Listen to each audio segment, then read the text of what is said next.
بسم اللہ الرحمن الرحیم۔ پیارے بھائیوں، میری ماؤں اور بہنوں، السلام علیکم۔ آپ سبھی ناظرین کو امانت خدا اور نبی یوٹیوب چینل میں خوش آمدید کہتے ہیں۔ ناظرین، ملحدین کی طرف سے اسلام پر کئی طرح کے اعتراضات ہیں۔ ان اعتراضات میں سے ایک اعتراض یہ ہے کہ اسلام نے عورتوں پر ظلم کیا ہے۔ چنانچہ وہ تمہیں یہ تو بتائیں گے کہ اسلام نے عورت کو چار دیواری تک محدود کیا ہے، لیکن یہ نہیں بتائیں گے کہ حضرت عثمان نے حضرت ام کلثوم بنت علی کو ملکہ روم کے دربار میں سفیر بنا کر بھیجا تھا۔ جی ہاں، حضرت ام کلثوم روم کی ملکہ کے پاس خوشبو اور مشروبات وغیرہ لے کر گئی۔ آپ کے استقبال کے لیے ہرقل کی زوجہ آئی اور اس نے خواتین کے سامنے کہا، یہ تحفے عرب کے بادشاہ کی بیوی اور ان کی نبی کے بیٹی لے کر آئی ہے۔ وہ یورپ و امریکہ میں عورتوں کو ووٹ کے حقوق دینے کی بات تو کریں گے، لیکن یہ نہیں بتائیں گے کہ دنیا کی تاریخ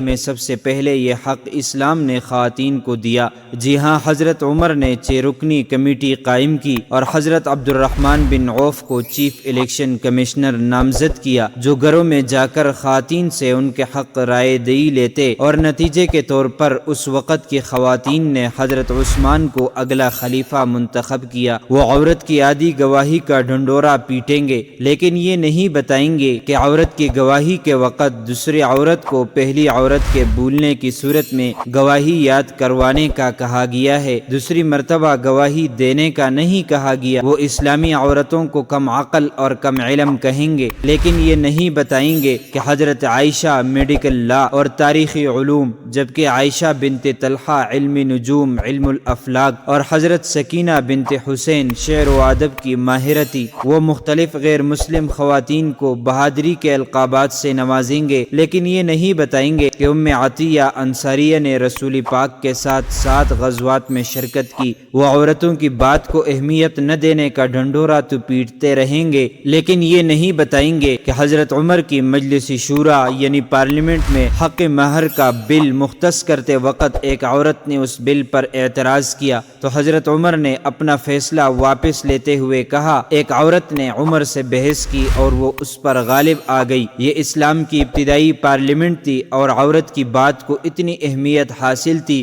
جتنی اس وقت کے مجلس شورا کے مرد اراکین کو۔ وہ عورتوں کو کم عقل ہونے کی بنیاد پر مشورہ نہ کرنے کا کہیں گے، لیکن یہ نہیں بتائیں گے کہ ابتدائی ایام میں حضرت خدیجہ اور صلح حدیبیہ کے وقت جب مرد حضرات غمگین تھے، اس وقت آپ صلی اللہ علیہ وسلم نے حضرت ام سلمہ سے مشورہ کیا اور حضرت عمر نے عسکری خدمات سر انجام دینے والے مرد حضرات کے گھر سے باہر رہنے کی مدت کا تعین حضرت حفصہ سے مشورے کی بنا پر کیا۔ اس کے علاوہ میں اسلامی دور کی درجنوں خواتین کے نام گنوا سکتا ہوں جنہوں نے مختلف مواقع پر اہم عہدوں پر کام کیا۔ مثلا حضرت عمر نے شفا بنت عبداللہ کو اکاؤنٹیبلٹی کورٹ کے سربراہ کے ساتھ ساتھ بازار کا نگراں بھی مقرر کیا۔ ام خلیفہ مقتدر اپیلٹ کورٹ کے سربراہ رہیں۔ سیدہ اروا بنت احمد نے یمن پر حکومت کی۔ سیدہ حنیفہ سلطان صلاح الدین ایوبی کی بھتیجی حلب کی والیہ رہیں۔ یہ تو میں نے چند نمونے پیش کیے، ورنہ تاریخ کی کتب تو اس جیسی بیسیوں واقعات سے بھری پڑی ہیں۔ یقیناً آپ کو ہماری اس ویڈیو سے یہ معلوم ہوا ہوگا کہ اسلام نے عورتوں پر ظلم کیا یا اسلام نے عورتوں کو تحت الثری سے فوق ثریا پر پہنچایا۔ ایک وہ وقت بھی تھا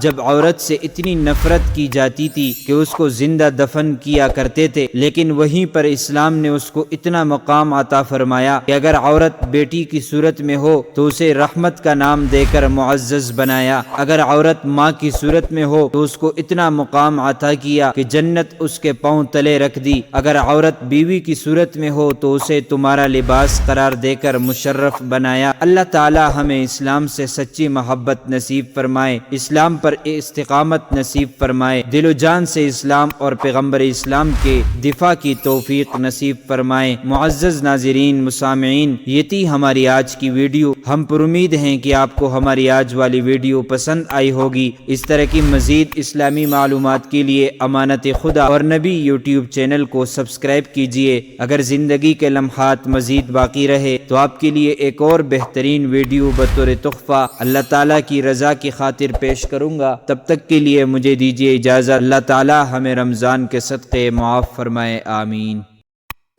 پیارے بھائیوں، میری ماؤں اور بہنوں، آپ سبھی کا بہت بہت شکریہ۔ مزید معلومات کے لیے امانت خدا اور نبی یوٹیوب چینل کو سبسکرائب کر کے بیل آئیکن پر کلک کیجیے